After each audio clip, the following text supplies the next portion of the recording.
자, 이번에는 3장의 네 번째 동영상 강의로 관계, 릴레이션십에 대해서 설명을 드리도록 하겠습니다. ER 모델은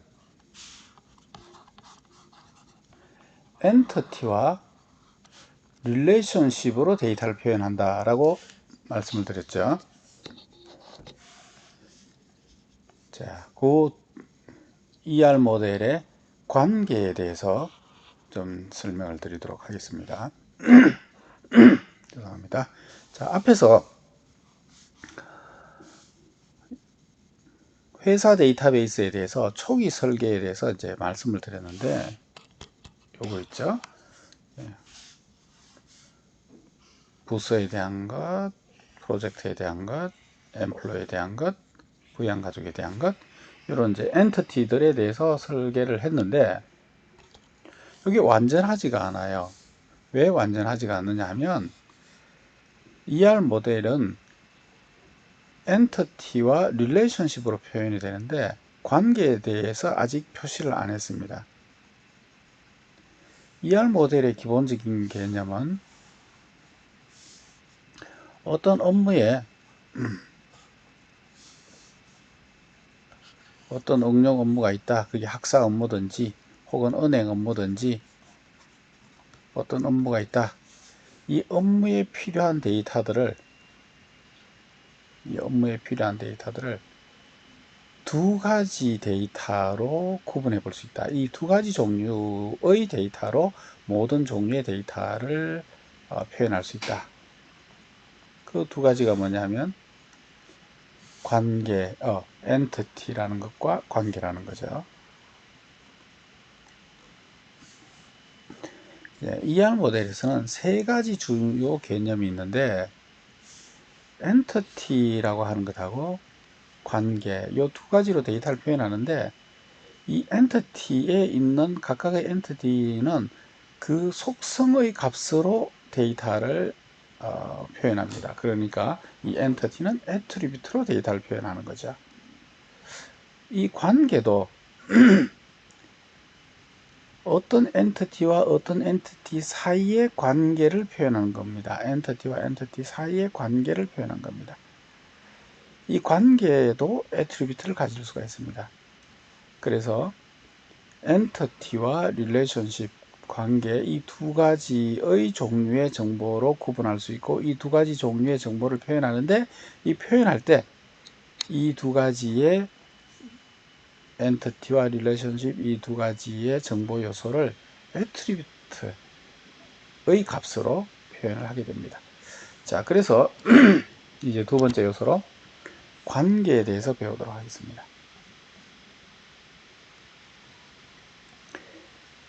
자, 앞에서 어떤 업무의 데이터베이스라고 하는 것은 이 업무에 존재하는 사람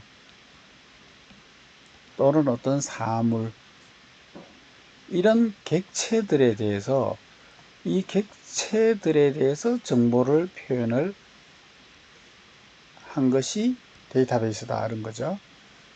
이 객체에 대한 정보를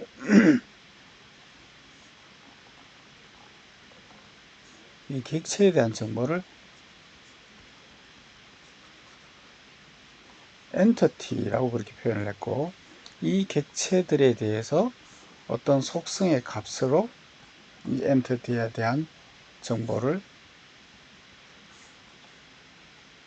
표현을 했습니다.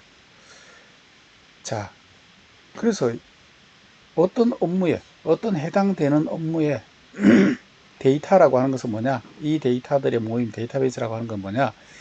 이 업무와 관련되는 객체들에 대한 정보를 표현한, 즉 엔티티에 대한 정보를 표현한 것이 이 업무의 데이터베이스다. 그 다음에 또 한 가지 요소가 있는데, 그게 뭐냐면 이 객체와 객체 사이에 서로 어떤 관계가 있어요. 예를 들어서 이 사람과 이 사람은 같은 부서에 있는 직장 부서의 상사와 부하 직원이다. 이 사람은 학생이고 이 사람은 교수인데 이 학생을 지도하는 지도 교수다. 이 교수한테 지도를 받는 학생이다. 뭐 예를 들어서 이게 이제 과목이라고 쳐봅시다. 이 교수와 이 과목은 관계가 있는데 이 과목을 담당하는 교수, 이 과목을 수강하는 학생, 이런 관련성이 존재하게 되죠. 엔터티와 엔터티 사이에 관련성이 있는데 이 관련성에 대한 정보도 유지를 해야 됩니다. 이 관련성에 대한 정보를 릴레이션십 관계라고 한 겁니다. 그래서 데이터베이스는 어떤 종류의 업무의 데이터베이스든지 그 구성 요소 객체들에 대한 정보와 그 객체들의 관련성에 대한 정보, 이 두 가지 요소로 이루어져 있다라고 하는 겁니다.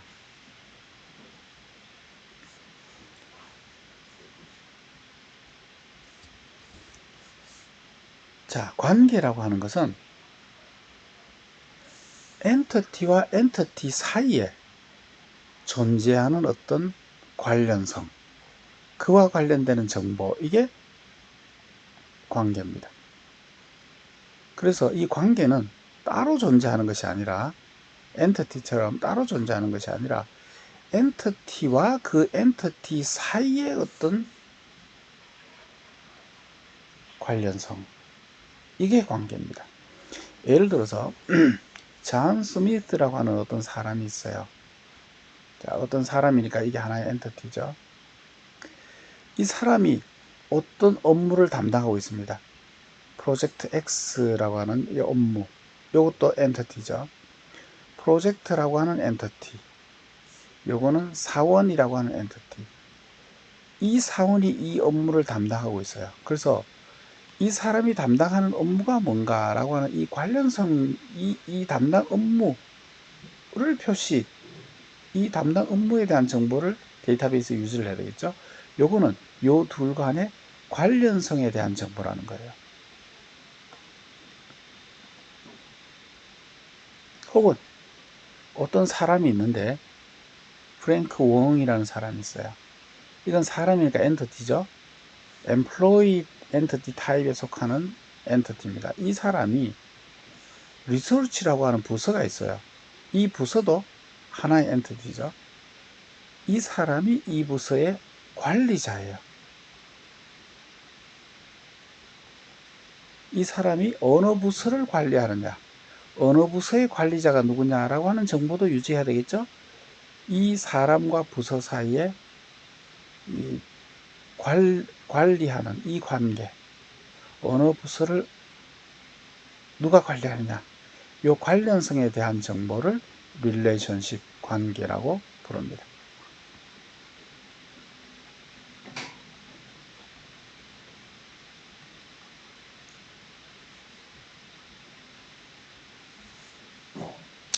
자, 우리가 어떤 엔티티가 있으면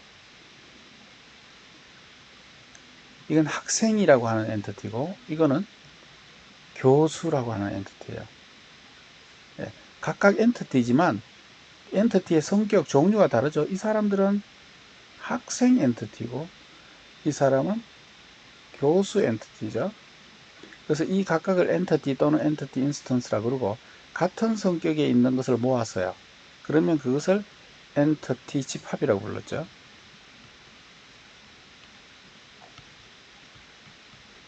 이 엔티티, 같은 성격에 속하는 이 엔티티 집합, 이 엔티티들의 특징, 타입을 엔티티 타입이다 이렇게 됐습니다. 이 같은 타입은 같은 속성의 집합,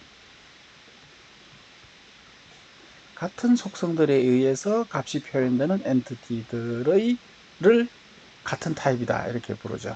그렇기 때문에 이 엔티티 타입은 이 어떤 속성으로 이루어져 있는가 하는 이 속성으로 엔티티 타입이 정의 표현이 됩니다. 마찬가지로 이 관계가 어떤 학생의 지도교수는 이 사람이고 이 학생의 지도교수는 이 사람이고 이 학생의 지도교수는 이 사람이고 이 학생의 지도교수는 이 사람이고 이런 식으로 학생과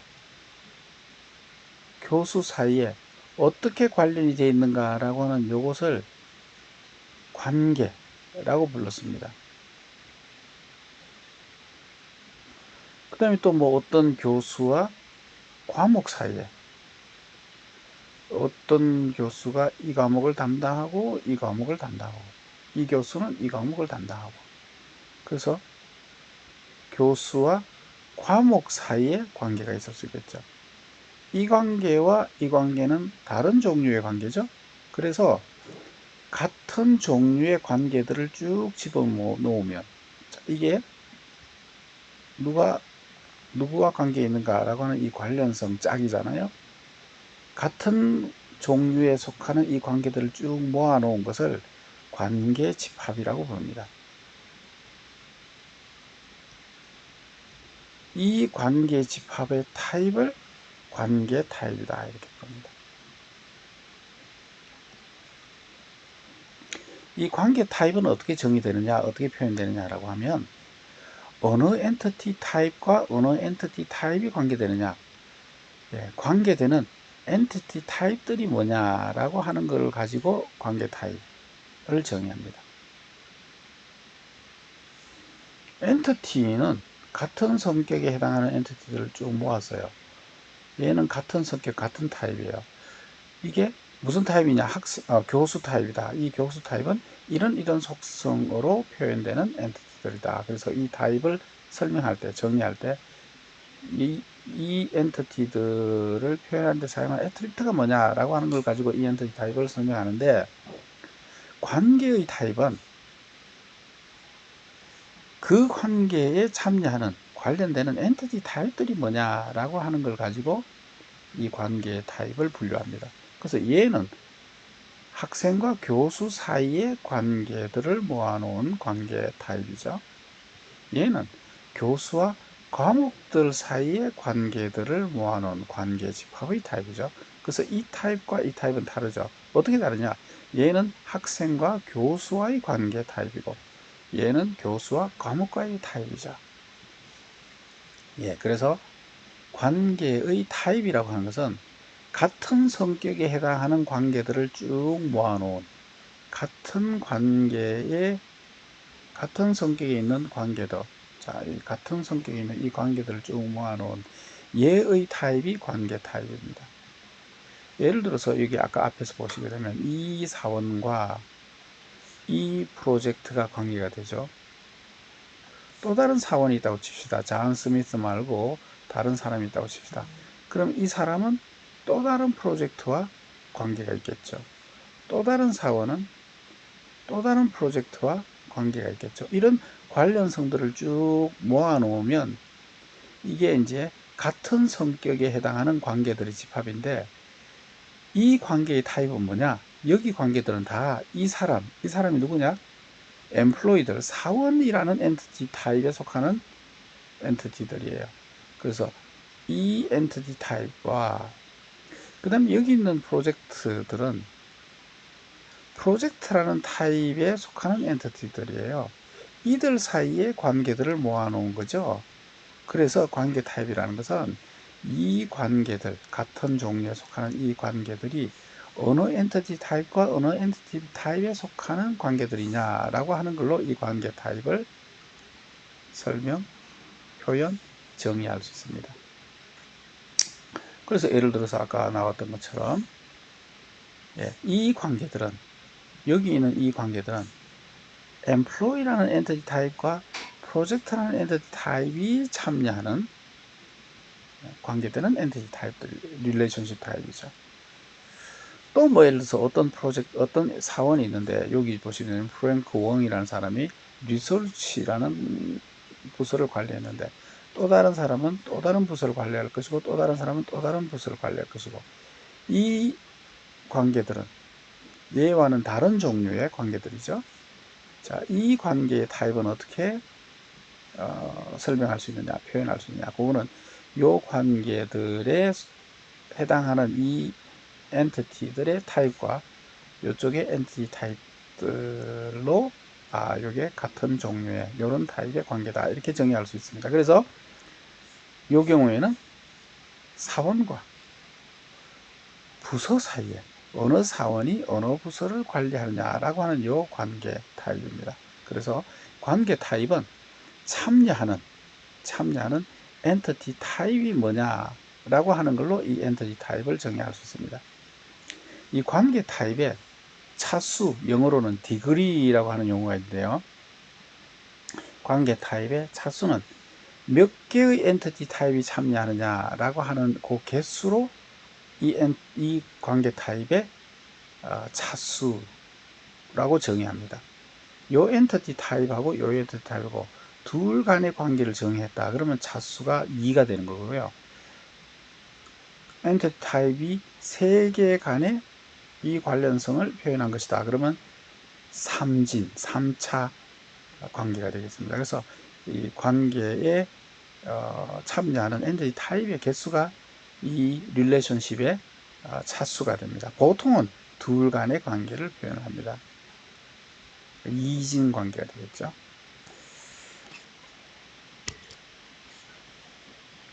자, 여기 그림에 있는 예제를 한번 보시면 여기 사원 엔티티 집합이 있습니다. 이 사람들은 사원들입니다. 이 사원들은 같은 성격의 엔티티들이니까 하나로 쭉 모았어요. 그래서 사원 엔티티 집합이 있고요. 이 사원 엔티티는 같은 성격의 엔티티들이죠. 그래서 이 엔티티의 타입은 employee라고 하는 같은 타입의 엔티티들입니다. 여기에 부서가 있습니다.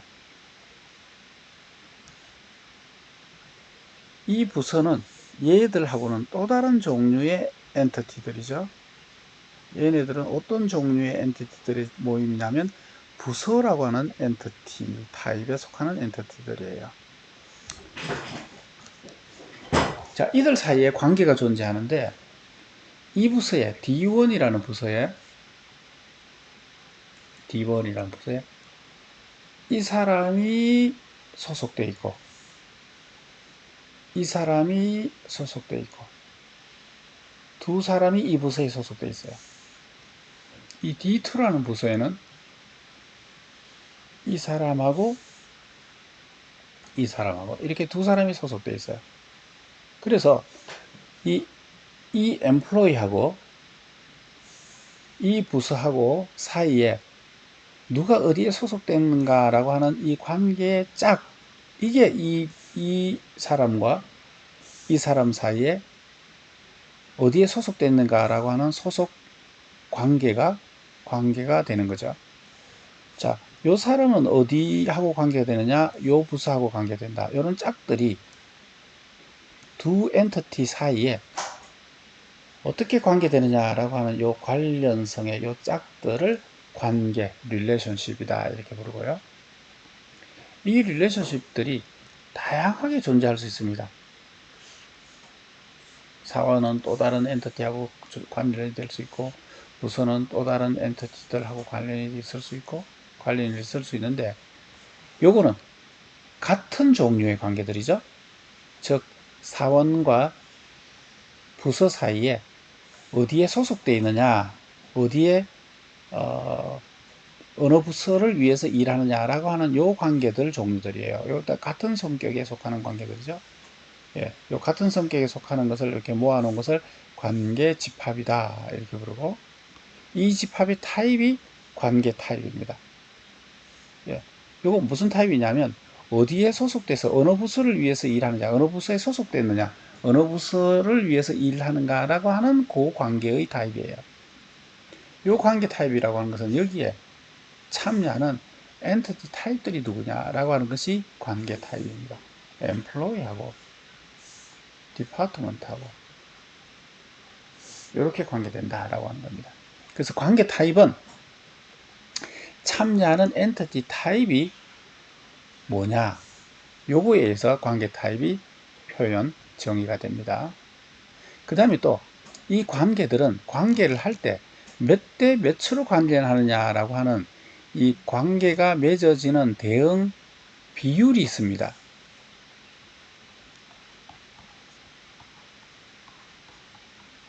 네, 뒤에 가면 나옵니다만 영어로는 매핑 카디널리티. 대응되는 개수, 이런 뜻입니다.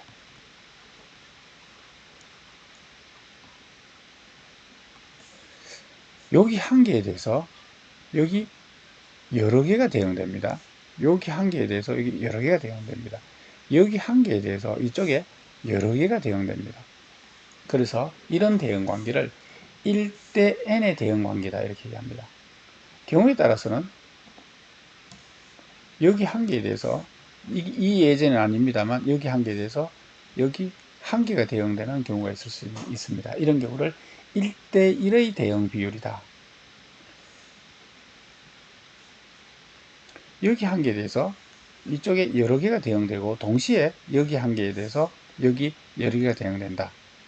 그러면 m 대 n의 대응 관계다. 이렇게 얘기합니다. 자, 그래서 관계 타입이라는 것은 어느 엔티티 타입이 참여하느냐라고 하는 것하고 대응 비율이 뭐냐라고 하는 것이 이 관계 타입의 특징, 관계 타입에 대한 관계 타입에 대한 정의, 관계 타입이 갖는 특징이 되겠습니다.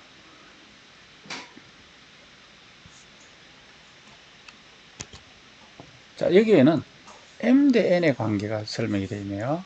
자, m 대 n의 관계. 어떤 경우가 m 대 n의 관계냐? 여기에 사원이 있는데 이 사원이 어떤 업무를 담당하느냐라고 하는 대응 관계가 지금 표현되어 있습니다. 한 사람이 한 가지 업무를 할 수도 있고요. 한 사람이 두 개의 업무를 할 수도 있습니다. 다시 말하면 여기 하나에 대해서 여기 여러 개가 대응될 수 있는 거죠. 반대로 한 업무를 한 사람이 담당할 수도 있지만 한 업무를 여러 사람이 나누어서 공동으로 담당할 수 있습니다. 다시 말하면 여기 하나에 대해서 이쪽에 여러 개가 있을 수 있는 거죠. 이쪽으로도 1대 n, 이쪽으로도 1대 n. 이런 관계를 m 대 n의 대응 관계다 이렇게 얘기합니다.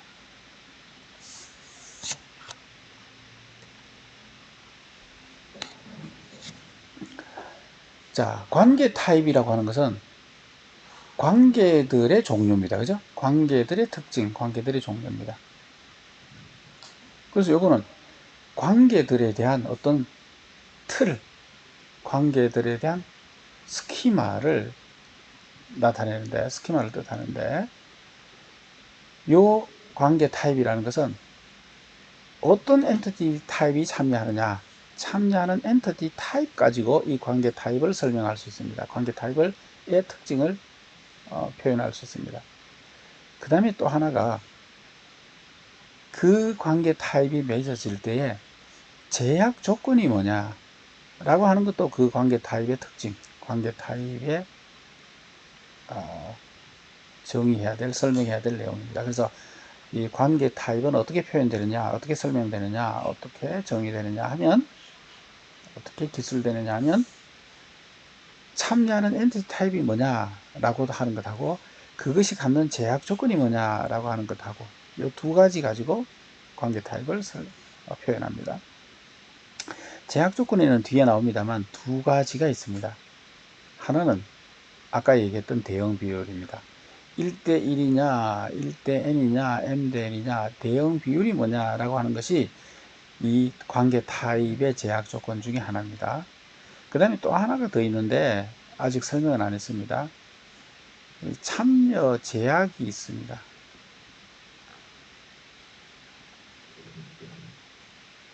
여기 뒤에 나옵니다. 전체가 참여하느냐, 부분이 참여하느냐, 전체 참여냐, 부분 참여냐, 요걸 표시를 해줘야 됩니다. 그것이 이제 이 관계 타입이 가질 수 있는 특징 중에 하나입니다.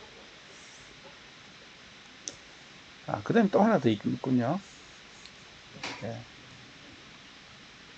관계 타입은 참여하는 엔티티 타입이 뭐냐, 제약 조건이 뭐냐, 그 다음에 또 하나가 관계 타입도 애트리뷰트, 속성을 가질 수 있습니다. 그래서 이 세 가지 요소로 관계 타입을 표현을 각각의 관계 타입을 표현을 해줄 수 있습니다. 자,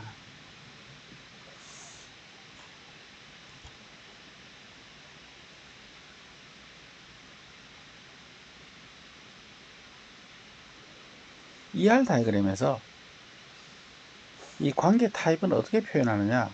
이 관계 타입은 다이아몬드 형태로 표현합니다.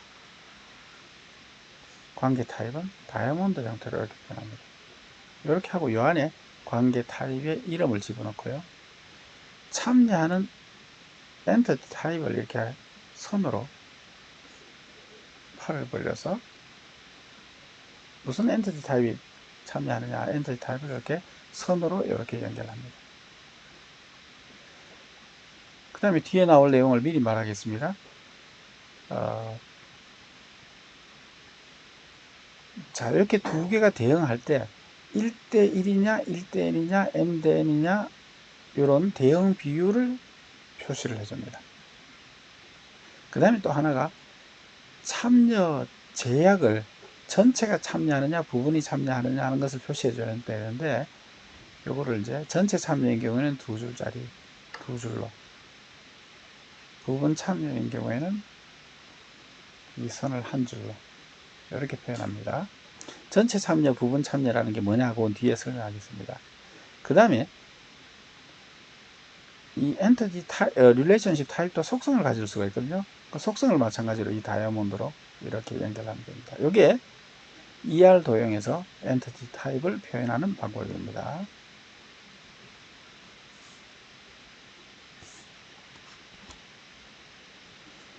자, 그렇다면 이 회사 데이터베이스에서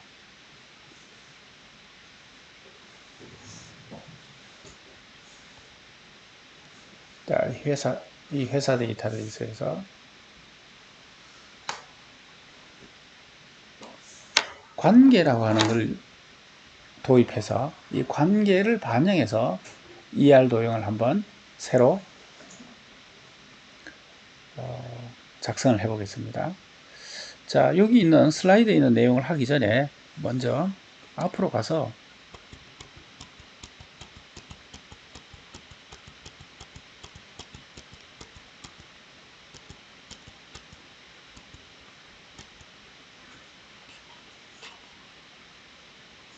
이 회사 데이터베이스 예제에서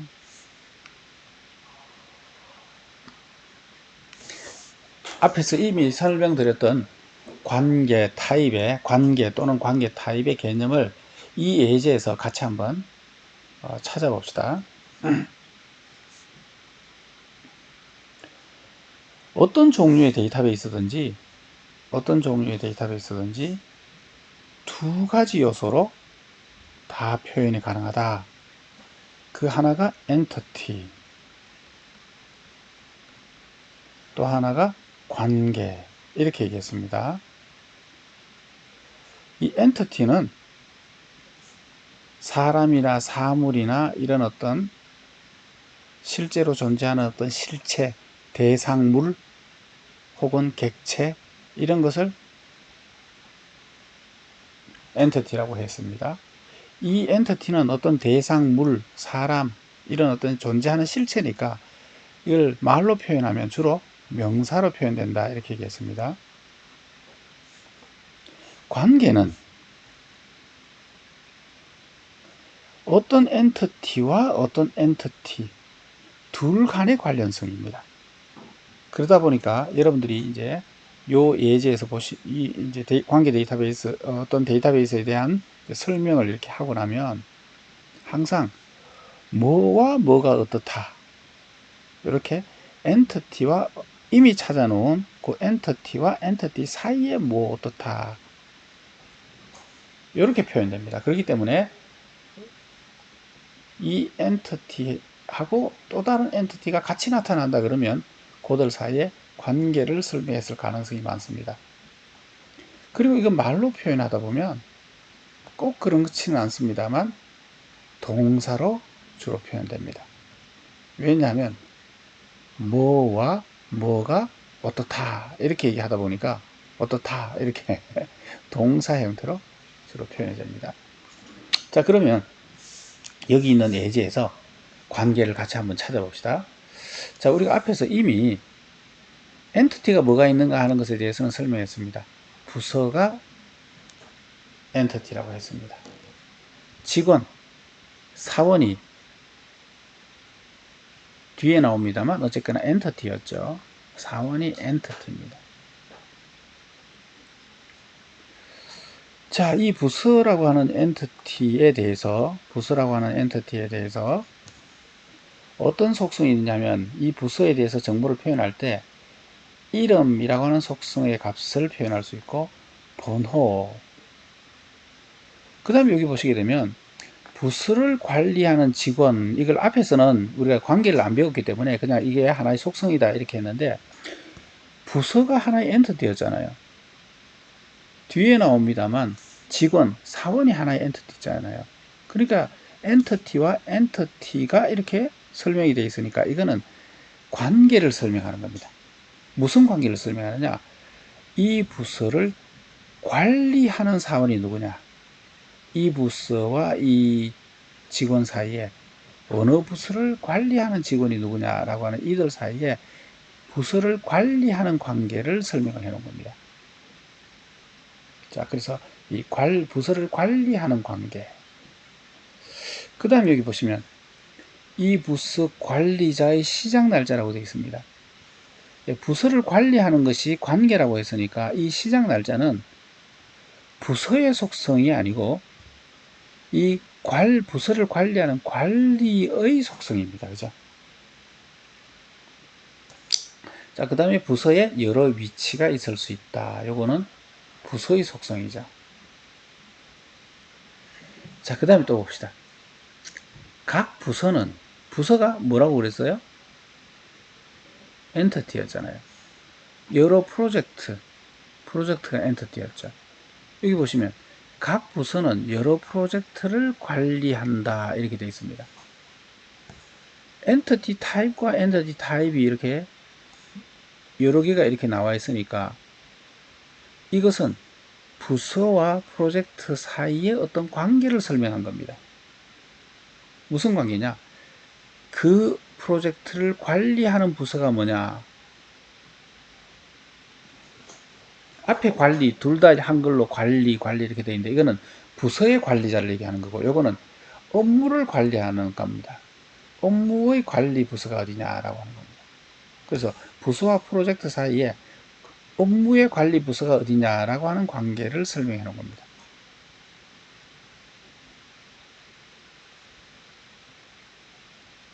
그리고 뒤에 나오는 각 프로젝트의 고유 이름, 번호 이런 것들은 프로젝트의 속성이죠. 자, 여기서 두 가지의 예제에서 보다시피 관계는 엔티티 타입하고 엔티티 타입하고 사이에 뭐가 어떻다 이렇게 되어 있습니다. 그리고 그것이 뭐와 뭐가 어떻다 이렇게 얘기하다 보니까 동사 형태로 표현이 보통 되어 있습니다. 여기 보시면 부서하고 직원하고 사이에 관리한다 동사로 되어 있죠. 자, 부서하고 프로젝트하고 그 프로젝트를 관리한다 동사로 되어 있죠. 자, 그 다음에 이 두 가지 지금 이제 관계를 지금 이제 찾은 것을 지금 이제 설명을 드렸고요. 그 다음에 여기 보시면 사원이라는 엔티티가 있고요. 그 다음에 여기 보시면 어떤 사원은 한 부서에 자, 사원하고 부서하고가 엔티티잖아요. 그러니까 이 두 엔티티가 어떻다 이렇게 설명하는 거죠. 그러니까 이건 관계입니다. 무슨 관계냐? 사원이 어느 부서에 소속돼서 일하느냐, 어느 부서에 일하느냐라고 하는 이 부서의 소속 관계를 지금 설명하는 겁니다. 그 다음에 여러 프로젝트 엔티티잖아요. 여러 프로젝트에서 일한다. 누가? 사원이. 지금 한글 문장이 지금 이렇게 두 문장이 이렇게 같이 있다 보니까 주어가 지금 앞에 있는 주어가 지금 표현이 안 되어 있습니다만 어쨌거나 사원이 프로젝트에서 일한다. 이건 사원과 프로젝트 사이의 관계를 표현한 것이죠. 그 다음에 여기 봅시다. 사원과 프로젝트에서 어떤 사원이 프로젝트에서 작업한다 이렇게 표현되어 있는데, 요거는 요 앞에 어떤 사원이 어떤 프로젝트에서 일을 한다 라고 하는 그 관계하고 똑같은 관계입니다. 새로운 관계가 아니라 이 관계를 지금 설명하는 겁니다. 관계에 뭐를 설명하냐면, 자, 그 프로젝트에서 일할 때 주당 몇 시간씩 일을 하느냐, 주당 근무 시간. 요 주당 근무 시간은 거는 요 관계의 속성 값이죠. 요 관계가 주당 몇 시간씩 일하는 관계냐 라고 하는 거니까 요건 이제 관계의 속성이 되겠죠. 그 다음에 여기 봅시다. 각 직원이라고 표현되어 있긴 하지만 사원이라는 엔티티죠. 그 사원의 직속 상사라고 표현되어 있지만 사원이죠. 사원과 사원 사이에 직속 상사라고 이렇게 되어 있는데, 감독한다. 이 사원을 감독하는 감독자가 누구냐? 쉽게 얘기하면 우리 멘토라는 단어를 이제 널리 사용하죠. 이 사람이 멘토링을 하는 사원이에요. 이 사원을 멘토링 하고 있어요. 멘토 당하는 사람을 멘티라고 부르죠. 예. 이 멘토 사원이 이 멘티 사원을 지도하는 거죠. 그래서 사원과 사원 사이의 관계를 지금 설명하는 겁니다. 근데 여기는 지금 직속 상사, 감독한다, 멘토링 한다 라고 하는 것을 직속 상사라고 이렇게 표현하다 보니까 동사가 지금 표현이 안 돼 있는데, 따지고 보면 멘토링 한다, 감독한다, 지도한다, 동사적인 의미가 표현이 되어 있는 거죠. 여기는 이제 직원과 상사, 직원도 사원, 상사도 사원이니까 사원과 사원 사이의 멘토링 관계를 지금 설명한 겁니다. 자, 그 다음에 사원이 엔터티죠. 자, 사원이 엔터티. 그 다음에 부양가족도 엔터티죠. 자, 엔터티와 엔터티가 나와 있으니까 이건 관계를 표현합니다. 어느 사원이 누구를 부양하느냐 라고 하는 관계를 표현하는 거죠. 예, 여기도 뭐 동사적인 의미가 조금 숨어 있습니다만, 어느 사원이 부양하는 가족, 부양한다라고 하는 동사적 의미가 숨어 있죠. 자, 나머지는 이제 부양가족에 대한 이제 속성에 해당하는 거고요. 자, 이렇게 하다 보니까 지금 우리가 여러 개의 관계를 찾았습니다. 어떤 사원과 부양가족 사이에 누가 누구를 부양하느냐라고 하는 관계, 어느 사원이 어느 프로젝트에 일하느냐, 어느 사원이 어느 부서에 소속되어 있느냐, 이런 관계가 있었죠. 앞에도 관계가 있었죠. 예. 어떤 사원이 어느 부서를 감독하느냐, 어느 프로젝트를 어느 부서가 관리하느냐, 지금 2개, 5개의 관계가 있네요.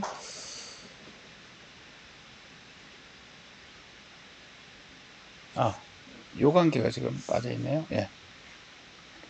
사원과 사원 사이에 멘토링 하는 관계. 그래서 총 6개의 관계가 있네요. 자,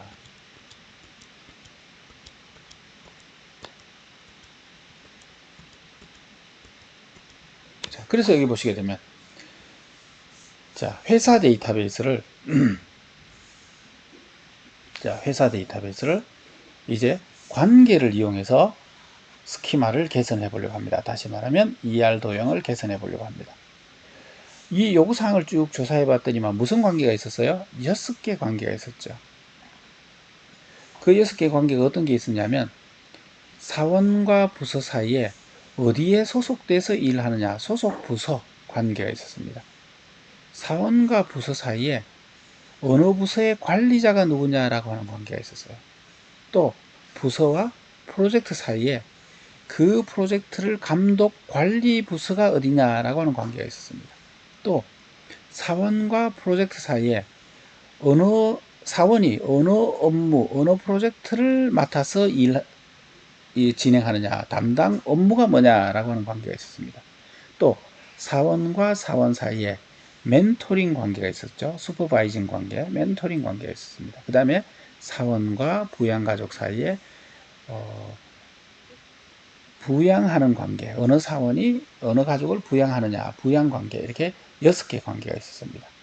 이 관계를 표현할 때 ER 도형에서는 다이아몬드로 표현한다 그랬죠.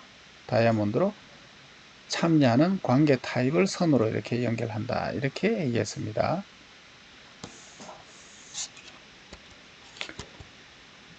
자, 이 관계를 표현한 결과가 뒤에 나오는데 앞에 가서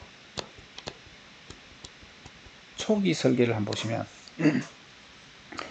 자, 여기 초기 설계에서 이때는 관계를 안 배웠기 때문에 관계가 여기 표현이 안 되어 있는데, 관계가 표현이 안 되다 보니까 이 관계가 속성으로 표현되어 있습니다. 여기 보시면 이 부서에서 관리자 사원이 있는데 이 관리자가 속성으로 이렇게 되어 있는데 이 관리자가 사실은 사원이죠. 네, 그러니까 이 부분이 지금 관계가 이게 속성으로 이렇게 되어 있습니다. 이것을 관계로 바꿔줘야 됩니다. 관계는 다이아몬드로 표현한다 그랬죠. 그래서 다이아몬드로 관리자 라고 하는 관계로 표현하는데, 이 관계 타입은 관계가 맺어지는 엔티티 타입들을 이렇게 선으로 이렇게 연결한다, 이렇게 했죠. 그 다음에 얘는 뭐냐 하면 이 관리자가 관리를 할 때 언제부터 했냐라고 하는 시작 날짜인데, 이거는 이 관리를 시작한 날짜를 이 관계가 맺어질 때의 날짜니까 이 관계의 속성입니다. 시작 날짜. 그래서 이 부분들이 사실은 관계와 관계의 속성인데 앞에서 초기 설계에서 관계를 안 배웠기 때문에 여기 지금 애트리뷰트로 들어있었던 거죠. 이 프로젝트 한번 볼까요? 이 프로젝트를 관리 감독하는 부서가 있어요. 그 관리 감독하는 부서에 대한 정보가 여기 속성으로 되어 있는데, 이 부서는 엔티티 타입입니다. 그러니까 다른 한 엔티티와 엔티티 타입 사이에 관계를 지금 이제 관계로 표현을 해야 되겠죠. 둘 간의 관계는. 그래서 이게 관계로 표현되어 있어야 될 부분입니다. 이 관계는 어느 타입, 어느 엔티티 타입과 어느 엔티티 타입의 관계가 되느냐라고 하는, 이렇게 표현을 해야 되는 거죠. 그 다음에 이제 사원이 보면 이 사원이 어느 부서에 소속돼서 일을 하느냐, 어디에 소속되어 있느냐, 소속은 부서에 소속되는 거죠. 그래서 이 부분이 이렇게 표현될 것이 아니고 관계로 표현되어야 될 부분이죠. 이 관계는 이 부서, 이 사원이 이 부서에 참여해서 일한다, 이렇게 사원과 부서 사이의 관계로 표현해야 돼요. 자, 이렇게 참여해서 일할 때, 이 부서에 참여해서 일할 때 주당 몇 시간씩, 죄송합니다. 이 부분은 지금 프로젝트에 참여하네요. 이 부분은 사원과 프로젝트 사이의 관계를 표현을 했어야 됩니다.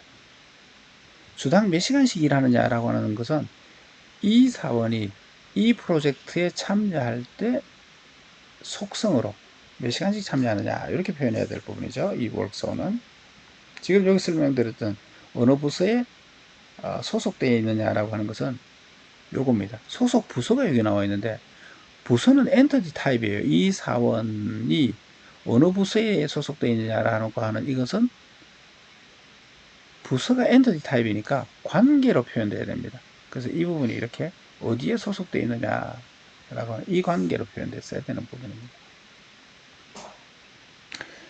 그 다음에 또 한 가지 더 관계가 있는데, 이 사원에 멘토 사원이 누구냐라고 하는 건데, 이 사원이 같은 엔티티 타입이긴 하지만 어쨌거나 이게 재규적 관계라고 이렇게 얘기하는데, 이 사원이 요 사원하고 관계가 된다. 엠플로이와 엠플로이 사이 관계이긴 하지만 어쨌거나 이 멘토 사원도 사원 엔터이기 때문에 관계로 표현했어야 되는, 이렇게 속성으로 해야 될 게 아니라 관계로 표현해야 됐을 부분인 거죠. 자, 부양가족 한번 볼까요? 이 사원을 부양하는 사원이 누구냐 이렇게 되어 있는데 사원은 엔티티 타입입니다. 따라서 이렇게 관계로 표현이 돼야 되는 부분이죠. 자, 이렇게 관계로 쭉 바꾸고 나면 이런 이제 개선된 ER 다이그램이 나오는 거예요. 그래서 아까 초기에 했던 거에 어느 사원이 어느 부서에 소속되어 있느냐라고 하는 것을 앞에서는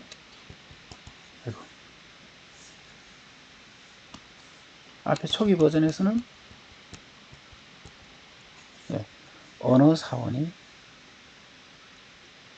어느 부서에 소속되어 있는가라고 하는 것을 이렇게 소속 부서가 어디냐라고 하는 이 부서를 엔티티 타입임에도 불구하고 속성처럼 이렇게 되어 있는데 이 부분이 이렇게 관계로 이렇게 표현된 거죠. 이 관계는 다이아몬드로 표현하면서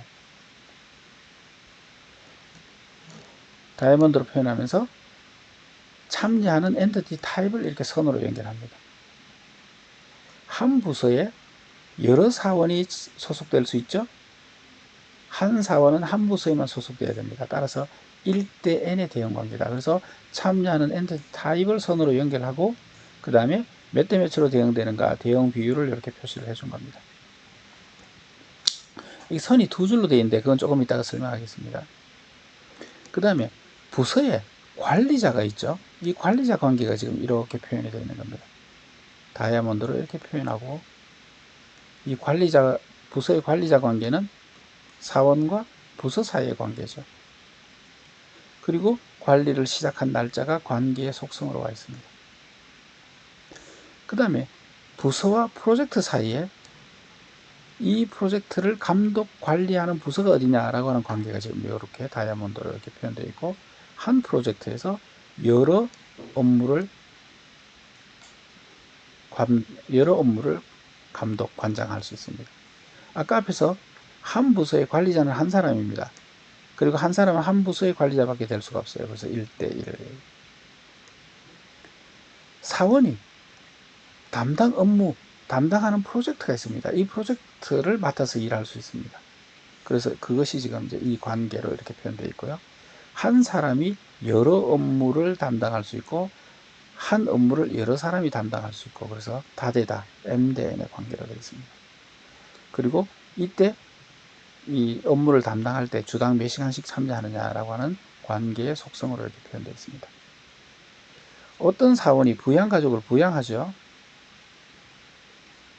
그래서 사원과 부양가족 간의 관계가 이렇게 지금 관계로 표현되어 있고요. 한 사람이 여러 명을 부양할 수 있기 때문에 1대 N으로 이렇게 되어 있습니다. 이 관계가 이제 두 줄로 되어 있는데 이거는 나중에 설명하겠습니다. 어쨌거나 관계가 다이아몬드로 이렇게 표현되어 있습니다. 그리고 한 사원이 다른 사원을 멘토링 할 수 있죠. 그래서 사원과 사원 사이의 멘토링 관계가 셀프 관계입니다만 이렇게 표현이 되어 있습니다. 이 사람이 멘토다 해서 멘토라고 하는 요것을 이제 뒤에 가보시게 되면 역할이라고 부릅니다. 같은 엠플로이와 엠플로이 사이의 관계지만 이 엠플로이 사원과 또 다른 엠플로이 사원의 역할이 다른 거죠. 이 사람은 멘토 사원이고 이 사람은 멘티 역할을 하는 서로 다른 역할로 같은 엔티티 타입이 릴레이션에 이렇게 참여하고 있습니다. 자, 이렇게 해서 관계를 집어넣으면 이제 완전한 하나의 ER 다이어그램이 나옵니다. 그래서 ER 모델은 모든 데이터베이스를 엔티티와 릴레이션십으로 이 두 가지로 표현하고 물론 이제 이 엔티티와 릴레이션십들은 속성을 가질 수 있습니다. 속성으로 표현이 될 수 있습니다. 그래서 엔티티와 릴레이션십 이 두 가지로 표현을 하고 이것을 그림 형태로 표현을 합니다. 그래서 이렇게 그림 형태로 개념적으로 표현한 관계 데이터베이스의 이 개념적 구조가 이제 만들어졌습니다. 이렇게 회사의 업무로부터 그 회사 업무를 다루기 위해서 필요한 데이터베이스의 내용을 이렇게 ER 도형으로 이렇게 모델링하는 이 과정을 데이터베이스 설계의 개념적 설계다 이렇게 부른 거죠. 이렇게 개념적 설계를 하게 되면 사람들이 쉽게 이해할 수 있는 형태로 데이터베이스의 요구사항이 파악이 되어서 이제 이것을 실제 DBMS가 사용하는 논리적인 구조, 논리적 데이터 모델의 어떤 테이블 형태로, 모든 DBMS들이 다 관계 모델, 관계 데이터 모델은 테이블 형태로 표현하니까 논리적인 테이블 형태로 바꿔서 테이블을 이제 설계할 수가 있고, 이렇게 테이블 구조로 설계하는 것을 논리적 설계 이렇게 부를 거예요. 이렇게 테이블 구조가 나오게 되면 이 테이블들은 DBMS를 이용해서 테이블을 만들 수가 있습니다. 이것을 이제 실제 물리적으로 저장하게 되면 물리적 저장 구조로 파일로 만들게 되면 물리적 저장 구조가 이제 쉽게 얘기하면 파일로 만들게 되면 이제 실제로 이제 DBMS에 의해서 최종적으로 복잡한 저장 구조로 저장이 되죠. 이렇게 저장 구조를 만드는 것을 물리적 설계 이렇게 합니다. 이렇게 ER 도형을 만들고 나면 모든 데이터베이스에 대한 내용들이 다 만들어졌기 때문에 이것을 테이블로 바꾸는 것은 굉장히 간단합니다. 데이터베이스 설계 툴에서는 이런 이제 그림 형태로 ER 도형을 모델링을 하고 그림을 작성하고 버튼 하나만 누르면 변환 규칙에 의해서 테이블로 자동으로 변환되는 이런 툴들이 있기 때문에 데이터베이스 설계에서 제일 시간이 많이 걸리고 제일 중요한 과정은 개념적 설계, 즉 ER 다이어그램을 작성하는 단계죠. 자, 이렇게 작성을 이제 하시게 되면 이제 데이터베이스 설계가 되겠습니다. 자, 여기에 지금 이제 ER 모델에 대한 ER 다이어그램에 대한 설명 중에서 아직 디테일한 부분에 왜 선이 두 개냐 이런 설명들이 아직 이제 덜한 부분이 있는데 요 동영상 일단 강의를 마치고 이어서 ER 모델의 관계에 대해서 아직 설명하지 못한 좀 디테일한 부분들을 잠시 후에 다시 설명하겠습니다. 이번 동영상 강의는 여기서 마치겠습니다.